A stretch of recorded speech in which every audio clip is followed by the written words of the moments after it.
네, 반갑습니다. 잘 지내셨죠? 네, 네, 저도 잘 지냈습니다.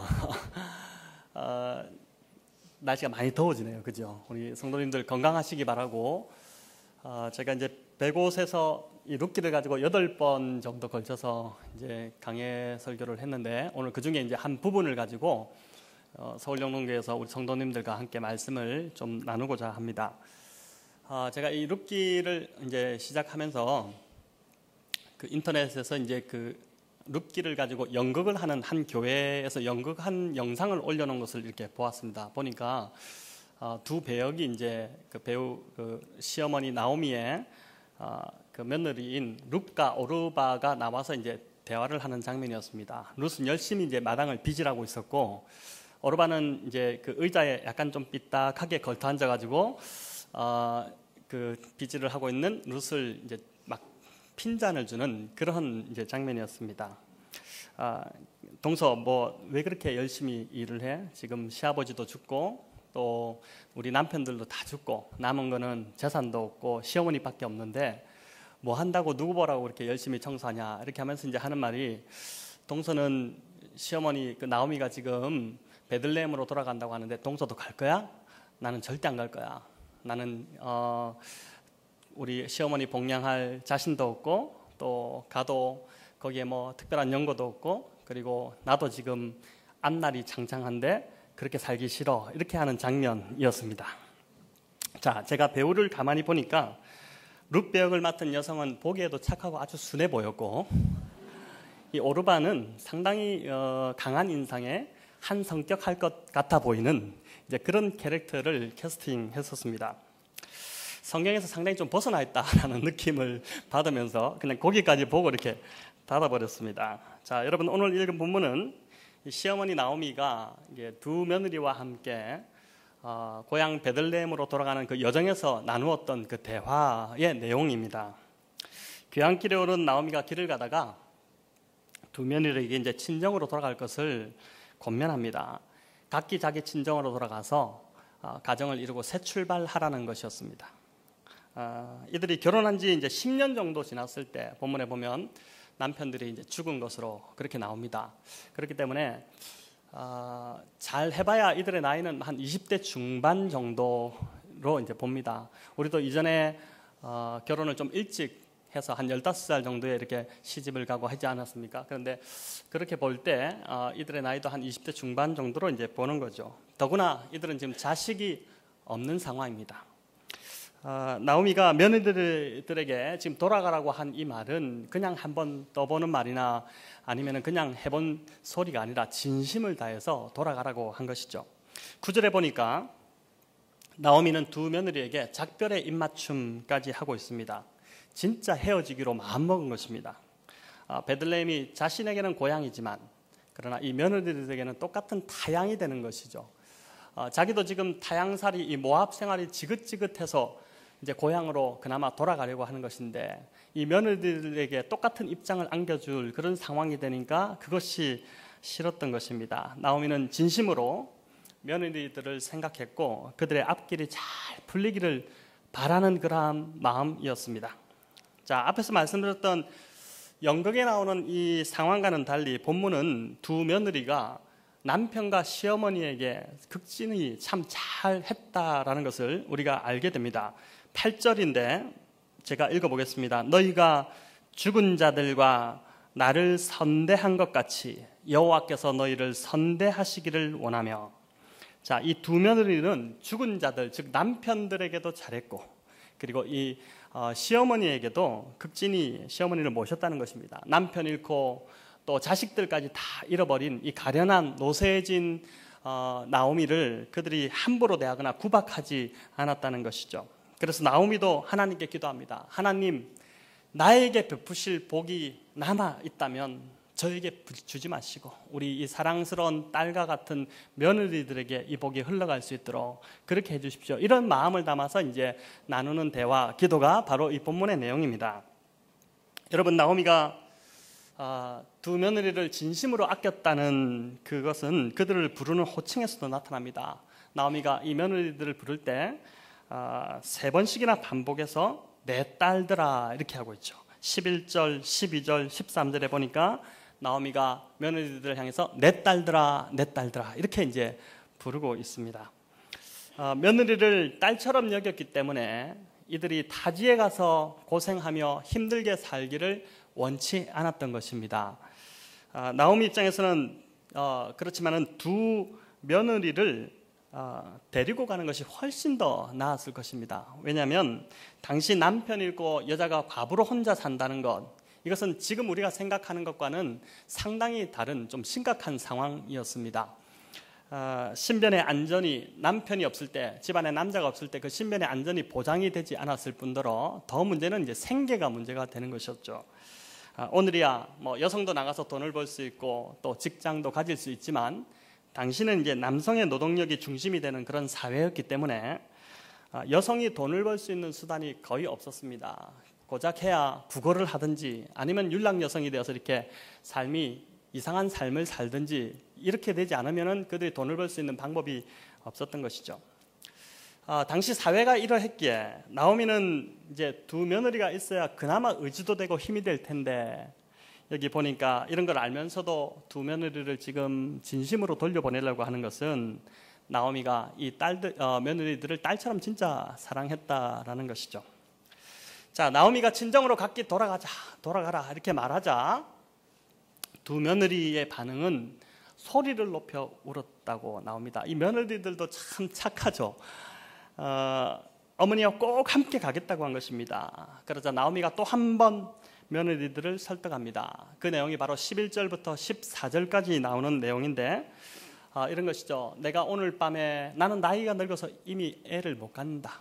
오늘 밤에 혹시 애를 갖는다고 하자. 그러면 그 아이가 태어나서 클 때까지 너희가 어떻게 기다리겠느냐. 이 말은 이제 이스라엘 안에 있던 계대결혼 제도를 말하는 것이죠.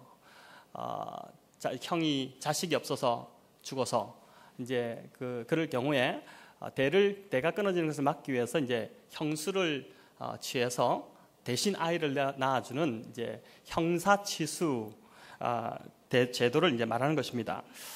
나오미의 이 두 번째 설득에 오르바는 이제 시어머니에게 입 맞추고 친정으로 돌아갔고 룻은 시어머니를 붙쫓았더라 이렇게 나옵니다. 오늘 설교 제목이 이제 룻은 시어머니를 그를 붙쫓았더라인데 붙잡다는 말은 더 달라붙어서 따라갔다는 뜻입니다. 따라오지 말라고 했는데 더 달라붙어서 따라갔다는 것이죠. 자, 오르바는요 앞에서 말씀드린 이 연극에서처럼 강한 인상을 가진 것도 한석 성격하는 여자도 아니었습니다. 그녀 역시 아주 따뜻한 마음을 가진 착한 며느리였죠. 오르바가 먼저 내가 친정으로 돌아가겠습니다 이런 말 한 적이 없습니다. 끝까지 함께 가겠다고 했고 어머니가 두 번씩이나 재차 강권하자 그때 이제 돌아가게 된 것이죠. 오르바가 나오미를 두고 돌아간 것에 대해서 우리 중에 과연 탓할 사람이 누가 있겠습니까? 이것은 쉽지 않은 일이기 때문에 그렇습니다. 진정으로 돌아가 새 출발하여서 가정을 꾸리는 것이 훨씬 오르바의 삶으로 볼 때도 남은 생을 생각할 때 더 나은 일처럼 보입니다. 그리고 시어머니도 이것을 더 권장했고 그런 진실한 마음이었습니다. 자, 이 상황에서 이상한 사람은 오르바가 아니라 룻입니다. 룻이 일반적이지 않고 평범치 않은 결정을 한 것입니다. 이렇게 한 강의 집에 보니까 이 시월드의 정의를 아주 재밌게 표현했는데 이제 이렇게 했습니다. 시자를 돌림자로 쓰고 있는 다른 종족의 사람들, 즉 샵지, 셔리 혹은 셔마, 신의 등이 살고 있는 세계 이렇게 했어요. 셔마, 셔리는 좀 감이 오시죠? 시어머니를 빨리 하면 셔리, 또 시엄마, 셔마 이렇게 됩니다. 샵지는 뭘까요? 시아버지. 네. 근데 이분이 이제 계속 이야기하기를 이렇게 합니다. 이 세계에서는 아무리 성격 좋고 능력 있는 똑똑한 여성들도 끊임없이 시친녀와 비교당하며 살아간다. 시친녀, 시어머니 친구 며느리와 비교당하며 살아간다는 것입니다. 지금 룻이 붙잡고자 하는 대상이 친정엄마가 아니라 셔리입니다. 이것은 보통의 상황이 아닌 것이죠. 여러분 룻기를 묵상할 때 당연한 것처럼 룻은 당연히 시어머니를 봉양하고 그렇게 살아야 되는 거 아니야 이렇게 하지만 그 본문 속으로 들어가서 여러분이 룻의 상황이라고 생각한다면 이건 지금 결코 쉬운 일이 아닙니다. 다 그렇게 지금 살아오고 계시지 않습니까? 동서 오르바가 떠나자 시어머니가 다시 한 번 더 룻을 설득합니다. 세 번째 설득입니다. 이것은 진짜 돌아가라는 것입니다. 이에 룻이 대답하는데 16절, 17절을 우리 같이 한번 읽어보겠습니다. 읽습니다. 룻이 이르되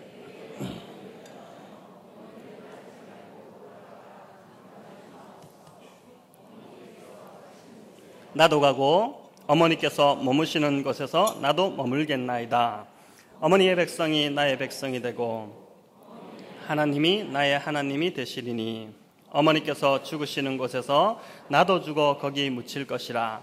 만일 내가 죽는 일 외에 어머니를 떠나면 여호와께서 내게 벌을 내리시고 더 내리시기를 원하나이다 하는지라.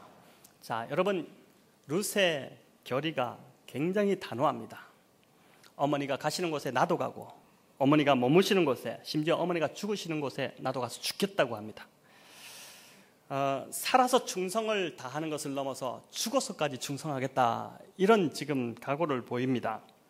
여기 어머니가 죽으시는 곳에 나도 죽어 거기 묻힐 것이라는 표현은 내 뼈를 어머니 무덤에 같이 묻겠다는 것이죠. 우리로 말하면 합장 같은 걸 하겠다는 것입니다.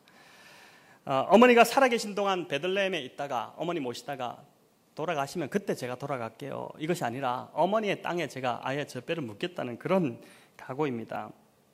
여러분, 도대체 시어머니에 대한 룻의 이런 충성심은 어디서부터 나온 것일까요? 이 본문 묵상하면서 좀 이상하지 않았습니까? 이 본문을 갖고 좀 많이 고민을 했습니다. 시어머니 나오미는 지금 재산이 있는 것도 아니고 집이 있는 것도 아닙니다. 보험하게 될 만한 남편 울타리도 없습니다. 베들레헴으로 돌아간다고 삶이 보장되지 않습니다. 시어머니를 봉양해야 하는 것이 쉽지 않고 무엇보다 아직 20대 중반인데 어쩌면 평생 시어머니 때문에 과부로 살아야 될지도 모릅니다. 그 인생을 다 그냥 그렇게 살아가는 것이죠. 그럼에도 룻이 이렇게 시어머니를 끝까지 섬기겠다고 하는 이 충성심은 도대체 어디서 나온 것일까요? 룻기한에는 룻의 이런 충성된 착한 성품이 어디서 왔는지를 찾아내고 단정짓기가 쉽지 않습니다. 어떤 분은 16절을 근거로 해서 하나님 믿은 신앙에서 이런 착한 성품이 비롯되었다, 이렇게 합니다. 16절이 이거죠. 어머니의 백성이 나의 백성이 되고 어머니의 하나님이 나의 하나님이 되시리라, 이 구절인데 분명히 이 부분도 우리가 무시하지 못할 이유가 됩니다.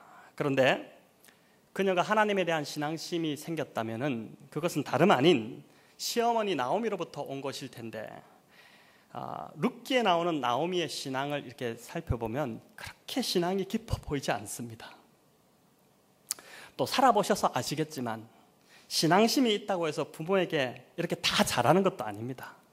교회 열심히 다니고 봉사 열심히 한다고 하는데 시어머니에게 별로 잘 못하는 분들도 있습니다. 룻의 이 성품을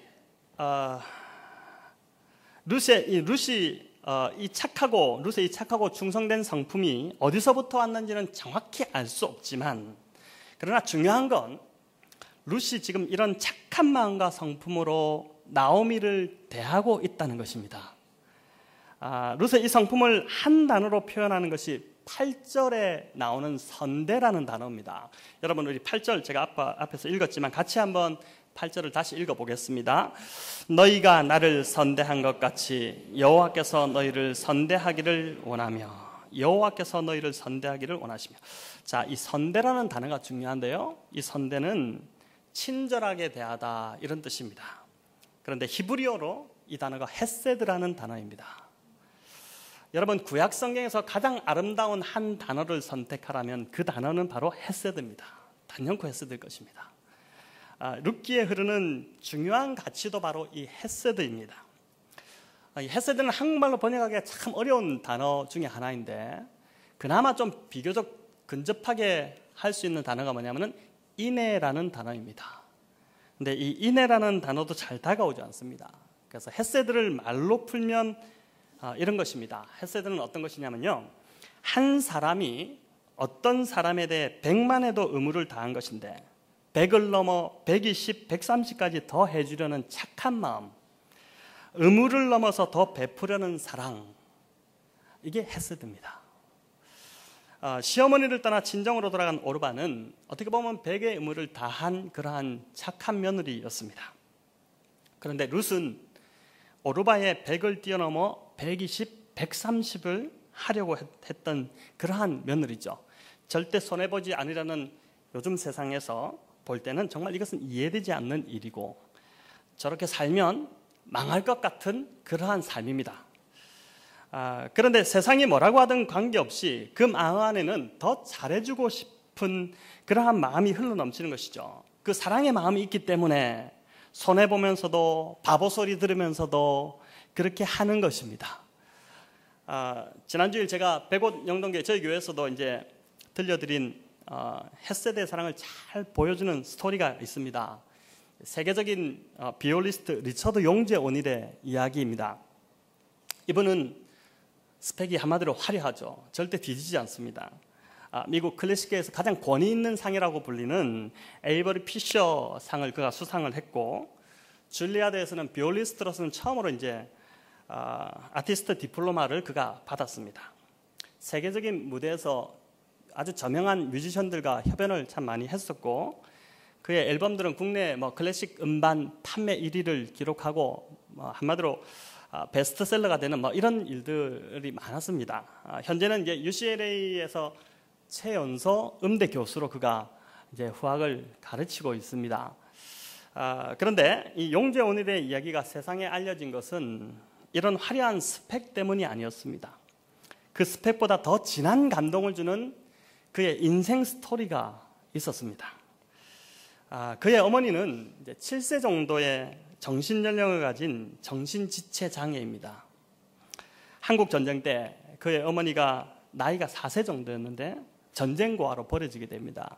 그 아이를 미국의 오닐 부부가 입양을 해서 키우게 됩니다. 이 딸이 잘 자랐는데 그만 미혼모가 되게 되었고, 정신지체 아이가 아이를 갖자 주변에서 다 만류하고 어떻게 키울 거냐 했는데, 그 엄마가 이제 모성애가 있었는지 아이를 낳게 되었고, 그 아이를 양부모였던 오닐 씨 부부가 이제 손자죠. 어떻게 보면은 그 아이까지 거두어서 기르게 되는데, 그 아이가 바로 용재 오닐입니다.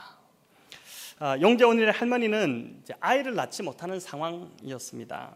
대신 그녀는 아이들을 입양해서 키웠는데 무려 36명의 아이들을 입양했다고 합니다. 그중 대부분의 아이들은 정상적인 아이들이라기보다는 집에서 부적응자로 쫓겨난 아이들 또는 이런 장애가 있는 아이들을 거두어서 이제 아이들을 길렀던 것이죠. 그렇다고 할머니의 집이 부유했던 것이 결코 아닙니다. 양 할아버지는 텔레비전 수리점을 이제 운영하셨고, 이 할머니는 이제 그 교사였는데 임시 교사로 그냥 일을 했습니다. 그러니 보수가 그렇게 많지가 않았겠죠. 그럼에도 36명의 아이들을 먹이고 입히며 그렇게 길렀습니다.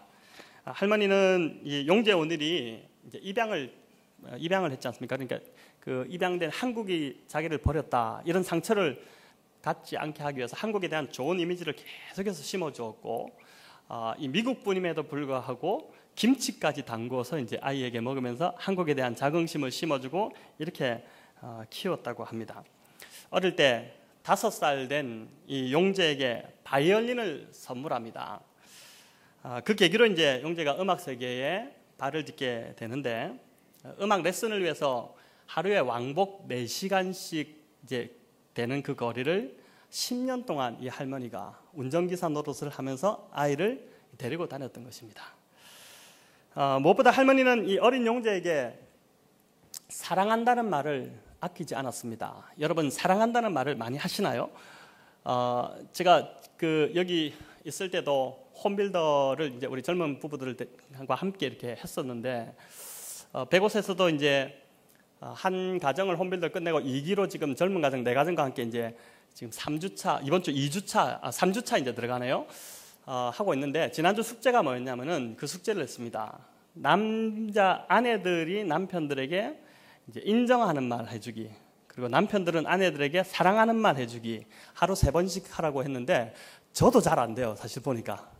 근데 이제 우리 그 성도님들도 잘 안 될 겁니다. 아이들 사랑한다는 말 한다고 하지만은 사실 하루를 이렇게 돌이켜 보면은 거의 사랑한다는 말 하지 않고 그냥 지나고 그렇게 살아갑니다. 그런데 이 용재 오늘이 그 할머니로부터 계속 사랑한다는 말을 들었고, 내 엄마보다 할아버지보다 내가 너 더 사랑해, 이렇게 하면서 이제 갔던 것이죠.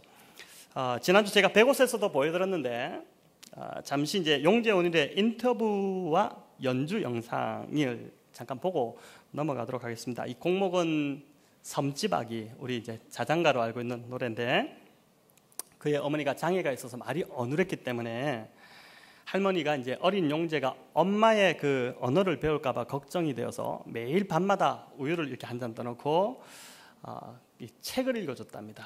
계속 하면서 이제 아이 언어를 바르게 할 수 있도록 도와준 것이죠. 주로 그 시간을 떠올리면서 이분이 연주하는 곡입니다. 그의 앨범에 이 섬지박이가 거의 들어있을 정도로 이 곡을 사랑하는 곡인데, 우리 영상 한번 보고 설교를 좀 이어가겠습니다.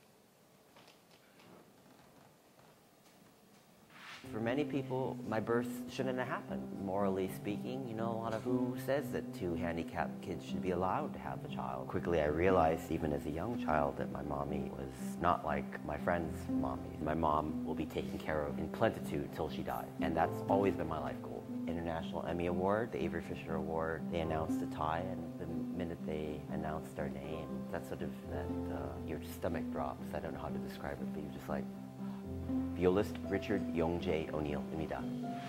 As a child, I think I recognized that I had some affinities for certain things. When I was 5 years old, for me to learn how to play the violin, my grandparents decided it was time, so I went to a teacher. There were some practical realities I think my grandparents had to deal with, like how are we going to pay for his education? How are we going to have him study violin when we don't have enough money to pay the teachers? People donated money for me to take lessons. I borrowed instruments. And I remember getting back to LA and opening up the letter, and there it was. I'd been accepted in Juilliard School. I felt very good. I don't think, you know, of all the friends that I know that are musicians, I don't think I work the hardest. I work very hard. And to this day, I work very hard.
내 공목이 자장가다 보니까 지금 잠이 오는 분들이 있는 것 같은데 제가 주무시라고 들리는 게 아닌데 네, 이게 삶이 녹아 있다 보니까 뭔가 좀 다르게 다가오지 않습니까?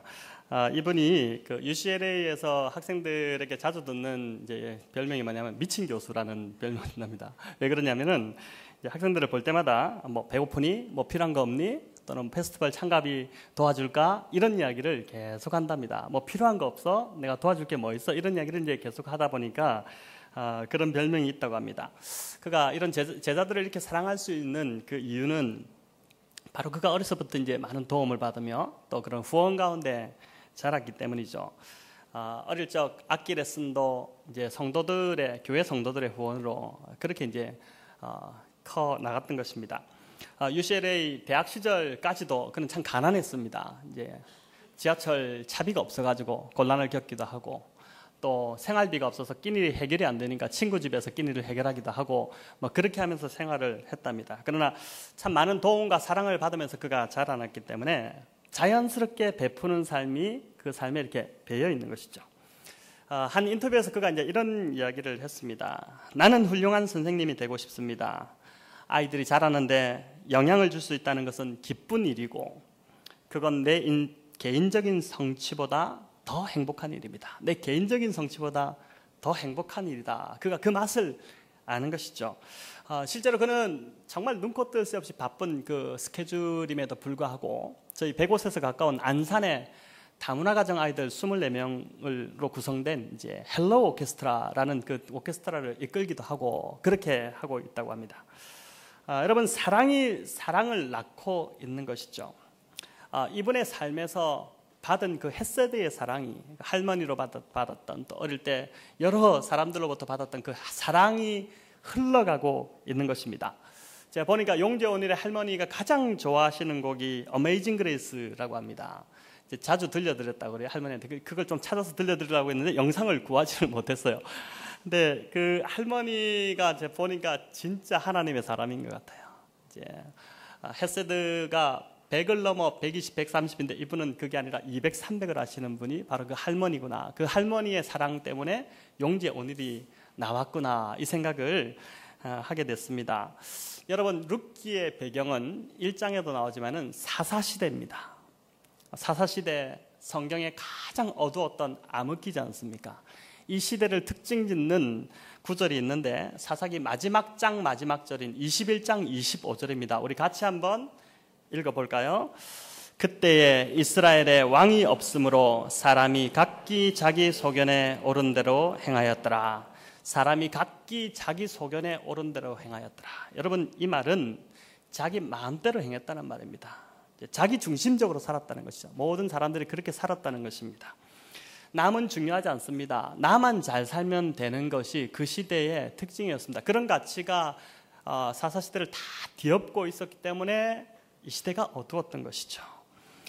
그런데 그런 시대에 어둠을 밝히는 한 줄기 빛이 베들레헴 땅에 임하기 시작했는데 바로 룻이 나오미에게 보여준 그 헷세대의 사랑이었습니다.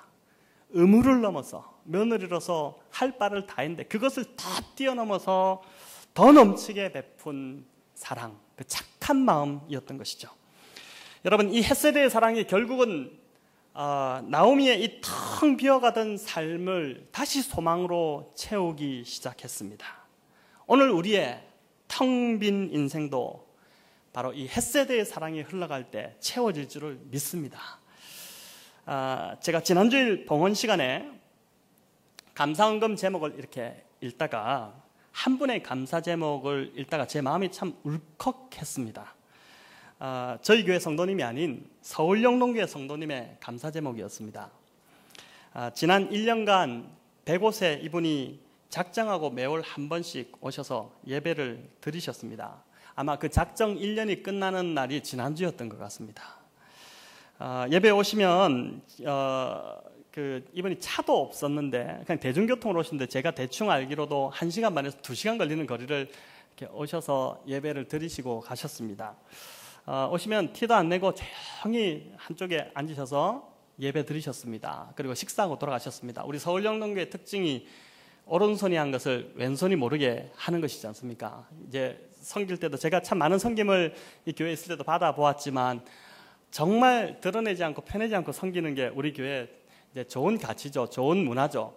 근데 이분이 이제 그렇게 하셨습니다. 근데 많은 대화를 나누지 못했어도 멀리서 이렇게 저를 쳐다보시면서 미소 지어 주시는 그 미소가 제가 그렇게 힘이 되고 위로가 되었습니다. 그런데 지난 1년간 제가 오늘 아침에도 이제 100곳에서 차를 타고 아침에 일찍 오면서 가만히 생각해 보니까 참 많은 분들이 있었구나 이런 생각을 하게 되었습니다. 어떤 분은 부부가 기도할 때 저희 가정을 위해서 또 100곳을 위해서 빠지지 않고 기도합니다 이렇게 하시는 분도 있었고, 또 새벽마다 100곳을 위해서 기도합니다 이런 분들도 있었고, 또 개인의 자리에서 또 모임에서 그렇게 기도하시는 분들이 참 많았습니다. 그 기도 때문에 1년이 지난 것 같습니다. 또 많은 분들이, 많은 성도님들이, 또 어떤 분은 강의로 우리 장로님들 중에서도 오셔서 강의해 주시고 섬겨 주시기도 했고, 또 여러 가지 은사를 가지고 섬겨 주신 분들이 많았습니다. 제가 볼 때는 모두가 다 의무를 넘어서 베푼 햇세대의 사랑이었습니다. 그렇게 하지 않으셔도 되는데 정말 하나님 주신 마음으로 그렇게 하신 것이죠. 전도회별로 오셔서 또 함께 전도도 해주시고, 지난번 저희 이웃 초청 뮤지컬 공연을 산기대 강당에서 했는데 그때 우리 칠남전도회 회원분들께서 오셔가지고 제가 듣기로 여성분 우리 여집사님 발 뒤꿈치가 다 까질 정도로 아파트 돌아다니면서 전도지 돌리고 그렇게 하셨다고 들었습니다. 그때도 그래서 행사가 너무 은혜롭게 잘 마쳤습니다. 룻기를 보니까요, 햇세대의 사랑이 그리 거창하지 않습니다.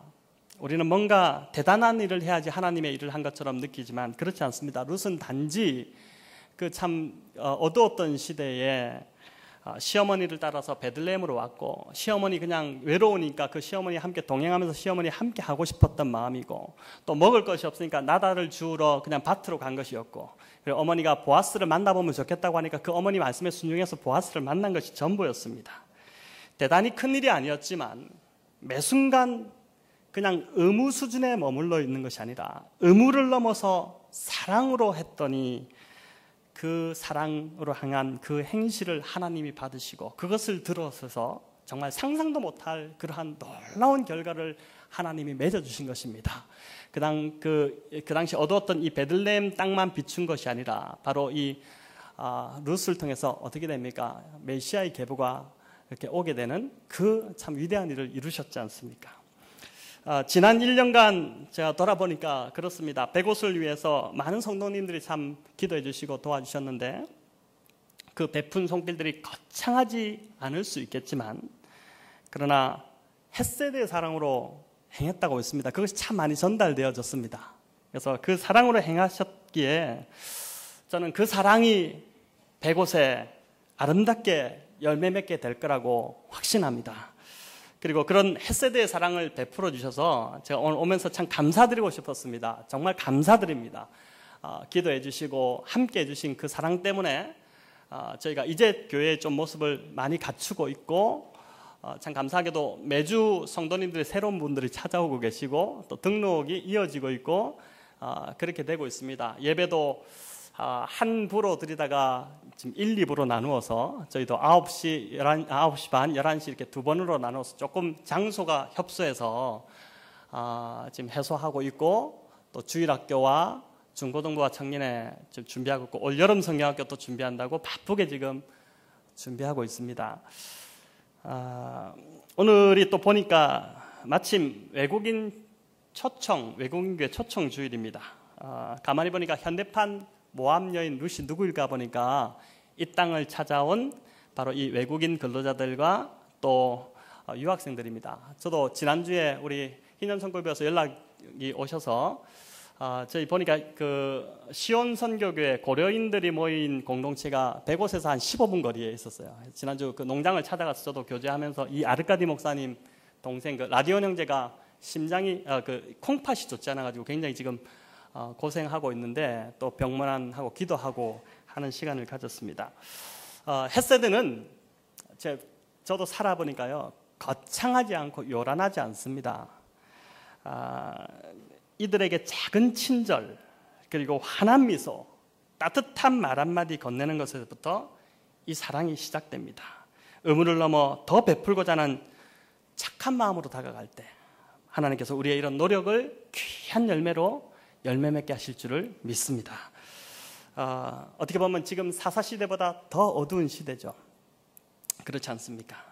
이 시대에 룻처럼 의무를 넘어 더 베풀고자 하는, 더 섬기고자 하는 그 헷세대의 사랑으로 우리 모두가 좀 행함으로 텅 빈 인생을 살아가는 우리 이웃의 사람들, 또 우리 직장의 동료들, 또 많은 사람들이 있지 않습니까? 그들의 마음을 좀 밝게 하고, 또 뿐만 아니라 우리의 비어가는 마음도 이 헷세대의 사랑을 실천함으로 좀 채워지는 그러한 은혜가 저와 여러분 가운데 있기를 우리 주님의 이름으로 축원합니다. 기도하겠습니다. 하나님,